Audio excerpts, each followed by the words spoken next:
রুমের মধ্যে শুয়েছিলাম, হঠাৎ দুমদাম কয়েকটি শব্দ শুনলাম এবং সাথে সাথে সাইরেনের শব্দ শুনে উঠে বাইরে এলাম। বাইরে এসে দেখি আজকেও শুরু হয়ে গেছে। কুয়েতে মারতাছে আজকেও, প্রচুর পরিমাণে মারতাছে, ঠিক আমার মাথার উপরেই।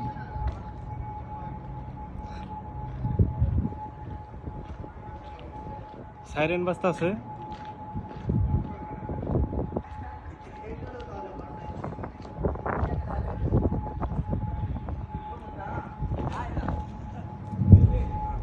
ওই যে একটা মারছে।